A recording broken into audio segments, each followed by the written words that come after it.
My daughter Anna is 16 years old. She was an accident when I was 24. Anna's mother and I were never together as a couple because it was a one-night stand, but we have maintained a friendly and healthy co-parenting relationship since she was born, and we became good friends. My daughter has been living on another continent for a few years with her mother and stepfather, but she wants to come back because she doesn't feel comfortable there and misses her family and friends. Anna doesn't know their language well, and it's still hard for her to learn, so she feels really lonely there.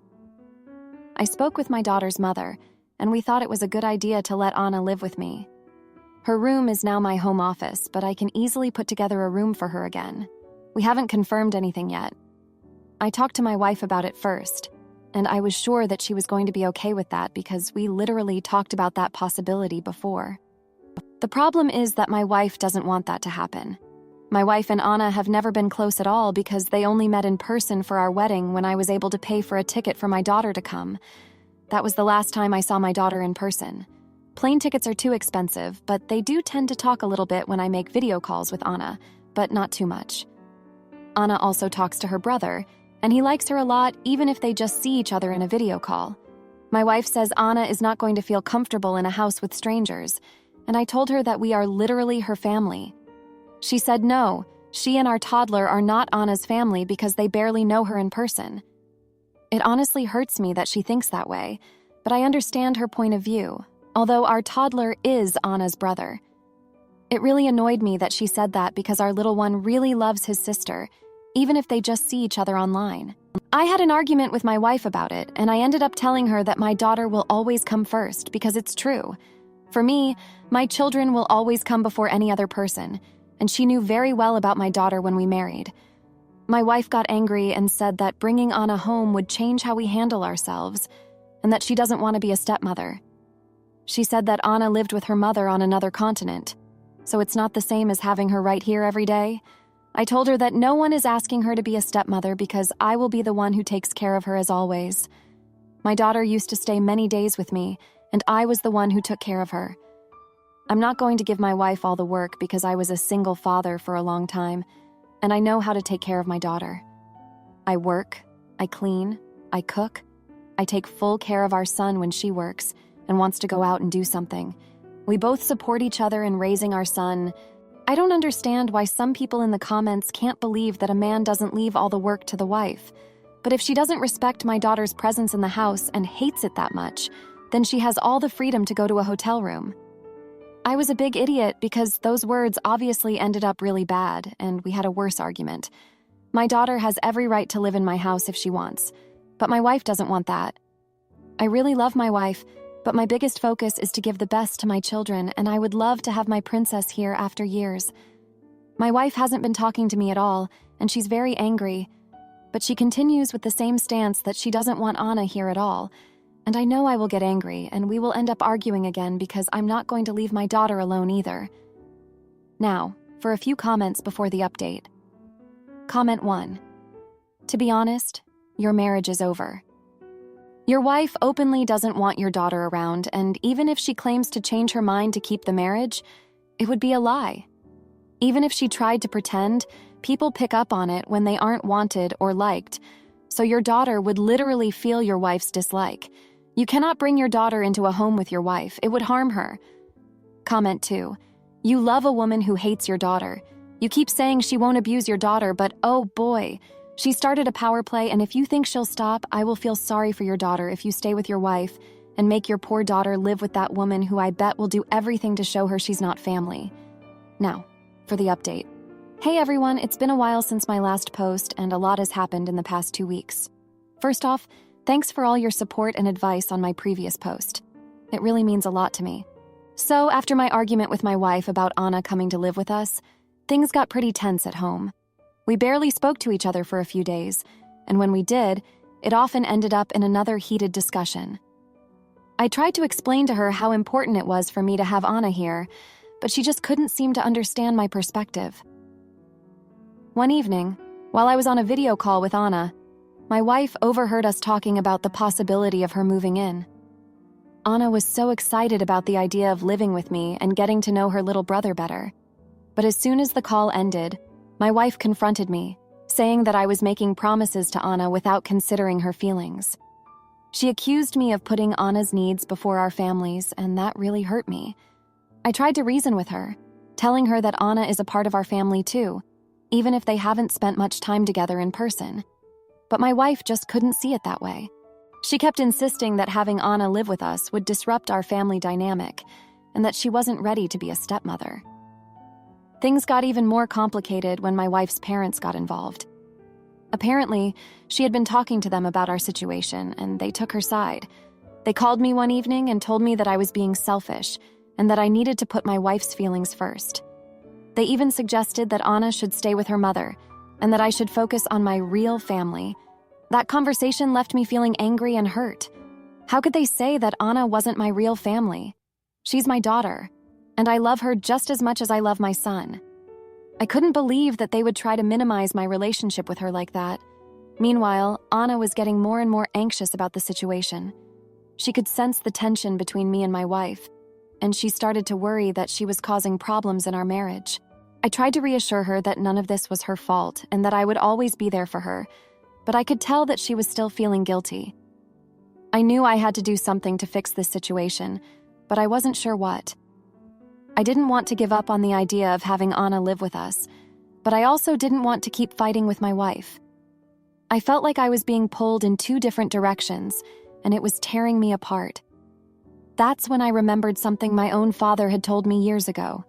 He said that sometimes the best way to solve a problem is to take a step back and try to see things from the other person's perspective. So I decided to have a heart-to-heart with my wife and really listen to her concerns. We sat down one evening after our son was asleep, and I asked her to tell me honestly how she felt about Anna moving in. At first, she was hesitant to open up, but eventually, she started to share her fears and worries with me. She told me that she was afraid of losing me to Anna, and that she worried that Anna would always come first in my life. She also admitted that she was scared of not being a good stepmother, and that she didn't know how to build a relationship with Anna. As I listened to her, I started to understand where she was coming from. I realized that I had been so focused on my own feelings and desires that I hadn't really considered hers. I apologized for not being more understanding and for putting her in such a difficult position. We talked for hours that night, and by the end of it, we had come up with a plan. We agreed that Anna could come and stay with us for a trial period of a few months, but that we would take things slow and make sure that everyone's needs were being met. We also decided to start family therapy to help us navigate this new dynamic and to build a stronger relationship between Anna and my wife. It's been a few days since that conversation, and things are already starting to feel better. Anna is excited about the idea of coming to stay with us, and my wife seems more open to the idea of having her here. We still have a lot of work to do, but I'm hopeful that we can make this work. Looking back, I realize that this whole situation has brought up a lot of old wounds for me. Growing up, I never really had a stable family life. My parents divorced when I was young, and I was always bouncing back and forth between their houses. I never felt like I truly belonged anywhere, and I think that's why I've always been so determined to give my own children a different experience. But I also realize that my own fears and insecurities have sometimes gotten in the way of me being the best father and husband I can be. I've been so focused on trying to be the perfect dad that I've forgotten to take care of myself and my own relationships. I know that the road ahead won't be easy, but I'm committed to making this work. I want Anna to feel like she has a home with us, and I want my wife to feel loved and supported too. It's going to take a lot of hard work and communication, but I believe that we can come out of this stronger than ever. Thanks again for all your support and advice. It really means the world to me to have a community of people who understand what I'm going through. I'll keep you all updated on how things go with Anna and my family. Until next time, take care. Ada for asking a mother to have her son wait outside the women's locker room at the gym.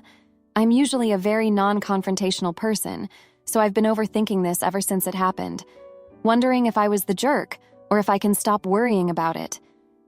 This past Friday, I, 23-year-old female, went to the gym after work like usual. The gym I go to is similar to a YMCA, in that it is also kind of a community center and has a pool. This day, I was planning on swimming laps in the pool. After I arrived, I went into the women's locker room to change into my swimsuit and rinse off before getting into the pool. When I walked in, I was the only person in there. Not unusual. I set my things down and was just starting to take off my clothes when the door opened behind me, and a mom in her 40s walked in with her son. Now, I know it's commonplace for moms to bring their younger sons into the women's bathroom locker room with them, but her son looked to be at least 11 years old, if not even older, definitely middle school aged. He was almost as tall as me. Upon seeing him, I was startled and stopped getting undressed. I waited for a moment to see if they were just passing through to get to the restroom, but the mom put her things down on the bench and told her son to do the same. She then started to get undressed. At this point, I was feeling very uncomfortable. The room we were in had the changing area on one side and the shower heads on the other. There are no dividers, so everything is exposed. I did not want to change in front of a preteen boy, let alone shower in front of him. I got the mom's attention and politely asked if she would mind having her son wait outside or in the restroom area so that I could change and shower. To my surprise, she got very annoyed and said, "Why can't you just change here? I bring him with me everywhere and nobody has ever had a problem." I told her that I was not comfortable showering in front of her son. She said that I could go change in the bathroom stall and then shower in my swimsuit if I was so worried about it. I started to pack up to go do just that. But she then followed it up by telling me that I had no respect for mothers, and that when I became one, I would understand why my request was so unreasonable. At this point, I was feeling quite embarrassed, and just left to wait in a restroom stall until they were gone. Her son didn't seem bothered at all. He was actually on his phone during the entire exchange. So was I the jerk for feeling uncomfortable and asking the mom to have her son wait outside?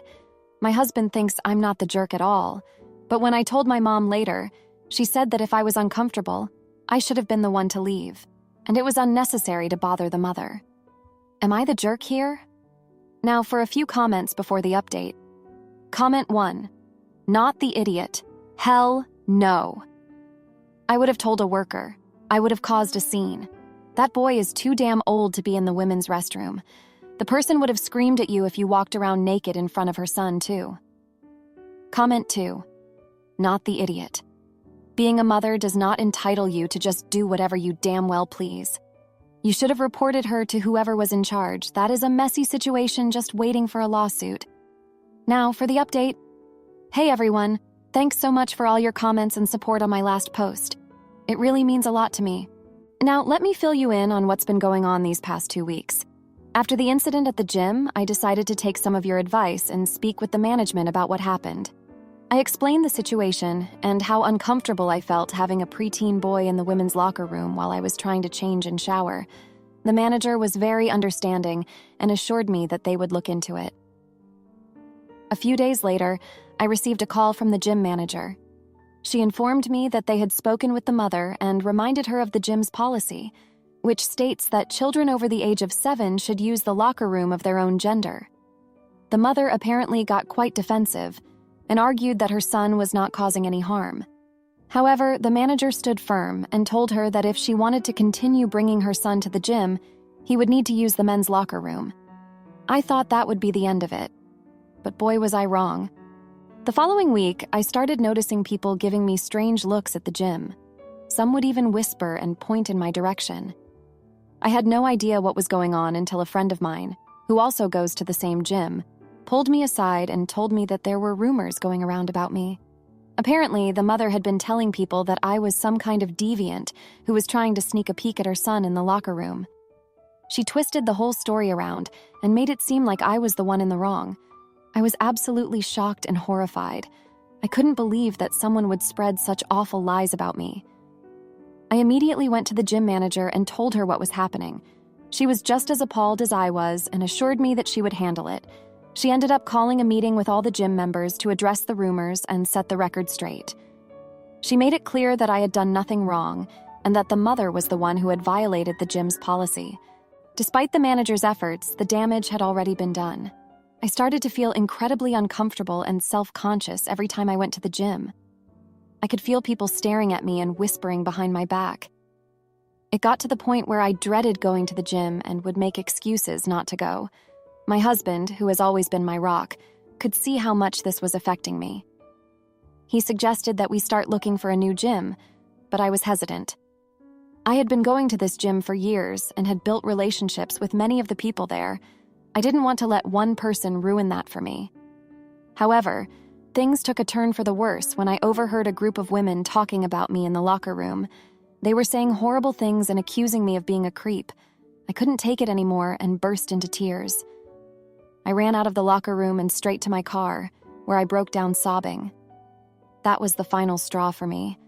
I realized that I couldn't continue to subject myself to this kind of treatment. It wasn't fair to me or my mental health. I decided to take my husband's advice and cancel my membership at the gym. It's been a tough few weeks, but I'm slowly starting to feel better. I've been focusing on my own well-being and surrounding myself with people who support and care about me. I've also started looking into other gyms in the area and have found a few that seem promising. Looking back, I can't help but wonder if I could have handled things differently. Maybe I should have just left the locker room that day and avoided all of this drama. But at the same time, I don't regret standing up for myself and my own comfort level. I just wish it hadn't come at such a high cost. Anyway, that's where things stand now. I want to thank you all again for your support and kind words. It really does mean the world to me. I'll keep you updated on how things go at the new gym. Wish me luck. Ada for moving out. After my aunt lost her job because I needed to focus on my own mental health. So years ago, when I was around 11, I was a sophomore in high school while staying at a friend's house. Before it had happened, I was originally a very social kid. I was open about everything, and believe it or not, I was scared to lie, even about the littlest things. After it had happened, I became the complete opposite. I became introverted and only stayed close to one friend and rarely went outside. Social anxiety also crept up on me, and I still struggle with it today. I also became rude and secretive. When I told my mom it had happened, she said nothing. She just stared at me and asked, "Well, what did you do for it to happen?" Since I was only 11 at the time, I didn't understand what she meant by this and was confused. Afterwards, she said nothing else and continued to watch TV. So now, onto the main part. About a year ago, after I had a panic attack, I decided to tell my mom that I was still struggling with the after effects of what had happened to me. I told her about how I was scared to be in the same room with someone of the same gender as me, but way older. I told her about how it would feel like they were watching me and how I'm scared to wear shorts or anything that shows my skin. I still struggle with this one. She got mad when I told her this and told me, "Seriously? You're a man, Killian. You need to act like one. This shoot happens almost every day to millions of women, and you don't see them complaining. So man the frick up and grow a pair." I was dumbfounded. I just stood there. I didn't even say anything. Just stood there. Throughout the next couple of months, I did nothing but attend school and go to sleep as soon as I got home. I was hoping to avoid all contact with her, which was kinda hard considering the fact that we lived together. Whenever she made dinner, I would stay in my room and not eat until I woke up. This would be around midnight or later. After a couple of months of doing this, she lashed out at me and asked why I was being such a shitty son. She asked why I never speak to her and why I can't be like other sons. She asked why I'm always complaining about shoot instead of thanking her for putting a roof over my head and feeding me. This might be a habit of mine, but I just stood there again and didn't say anything. Later, I called my aunt and we spoke. After about a week, I had all my things gathered and I moved in with her, where I'm staying now. My mom had no problem with this since the last thing she said to me was, "Come back when you learn how to not be a female genitalia." Recently, she contacted me saying she was sorry and that she didn't mean any of the things she had said to me. She said that she was just fricked in the head after her mother, my grandma, had passed away. Forgot to mention that. I'm sorry. So am I the jerk for not speaking to her and not properly opening up to her? I feel that I'm partly at fault because I know that I'm an extremely conservative person and I wasn't being considerate of what she might have been going through. Thank you for reading through all of this. Edit. Guys, I don't care if I have to stay up late to be able to respond to all of your comments. I'll respond. And all the promises I make, I promise, are not empty. I mean them wholeheartedly. I will try my best to respond with the most gratitude I can express through words. But I'm not really doing so well, so bear with me. Update. I can't get help. Now for a few comments before the update. Comment 1. Yes, this happens to women, and women do complain. There has been a whole movement out there. Which rock has she been sleeping under? There's a reason certain countries have spaces only for women. It's not because we are porcelain dolls. It's because we are afraid. It shouldn't come to this, but it has. It's people like her who constantly dismiss women's concerns. People like her will tell women to carry weapons or learn self-defense instead of actually focusing on the problem. People like her enable abusers. And she is now doing this to you. She is singing the same hateful thing that is tailored towards male victims, even if less in number. She is part of the problem. Comment 2. Not the idiot. Your mom is toxic and hurtful, and you are better off staying away from her. In the meantime, why not go to the police and have your aggressor arrested? You don't know how many other victims are out there. Maybe you could prevent someone else from becoming a victim. Now, for the update. Hey everyone, thanks for reading my last post and for all your support. It's been a tough few months since I last updated and a lot has happened. After moving in with my aunt, things were going well for a while. I was starting to feel more comfortable and safe, and I even started seeing a therapist to work through some of the trauma from my past. My aunt was really supportive and encouraged me to take things at my own pace. But then, about a month ago, my aunt lost her job. She had been working at the same company for over a decade, but they were going through some financial troubles and had to make cuts. It was a huge blow to both of us, as we relied on her income to keep a roof over our heads and food on the table. I knew I had to do something to help out, so I started looking for a job. It was tough, as I was still struggling with my social anxiety, and the thought of working with others terrified me. But I pushed through and eventually found a part-time job at a local grocery store. It was a huge risk for me, as I knew it would be challenging to interact with customers and coworkers on a daily basis. But I also knew that I couldn't let my aunt down, and I needed to contribute to our household. At first, things were going well. I was managing my anxiety and even starting to make some friends at work. But then, one day, a customer got angry with me over a minor issue and started yelling. It triggered a panic attack, and I had to leave my shift early. I was so embarrassed and ashamed. I felt like I had let everyone down, especially my aunt. She had been so supportive of me, and now I felt like I was failing her. Things only got worse from there. I started having more frequent panic attacks at work, and my performance started to suffer. My manager pulled me aside one day and told me that if I couldn't get my anxiety under control, they would have to let me go. I was devastated. I knew I needed this job to help support my aunt, but I also knew that I was struggling to cope with my trauma and anxiety. I felt like I was stuck with a big decision. To make matters worse, my mom started reaching out to me again. She had heard about my aunt losing her job and wanted to know if I needed any help. I was hesitant to accept her offer, given our history, but I also knew that we were in a tough spot financially. I decided to meet up with her for coffee, just to hear her out. But as soon as I saw her, all the memories of her dismissing my trauma and telling me to man up came flooding back. I couldn't even make it through the conversation without having a panic attack. I left the coffee shop feeling more lost and alone than ever. I knew I needed help, but I didn't know where to turn. My therapist had suggested medication to help manage my anxiety, but I was scared of the potential side effects and didn't want to rely on pills to get through the day. I started withdrawing from everyone, even my aunt. I spent most of my time in my room, avoiding social interaction and drowning in my own thoughts. I knew I was slipping into a dark place, but I didn't know how to pull myself out. Then, a few weeks ago, I hit rock bottom. I had a particularly bad panic attack at work and ended up having to be taken to the hospital. My aunt was there by my side, but I could see the worry and exhaustion in her eyes. I knew I was putting a huge burden on her, and I hated myself for it. After I was released from the hospital, I made a decision. I knew I needed to get help, but I also knew that I couldn't keep relying on my aunt to support me. So I made the difficult choice to move out and try to make it on my own. It's been a few weeks since I moved out, and things have been tough. I'm struggling to make ends meet, and my mental health is still a daily battle. But I'm trying to take things one day at a time and focus on my own healing.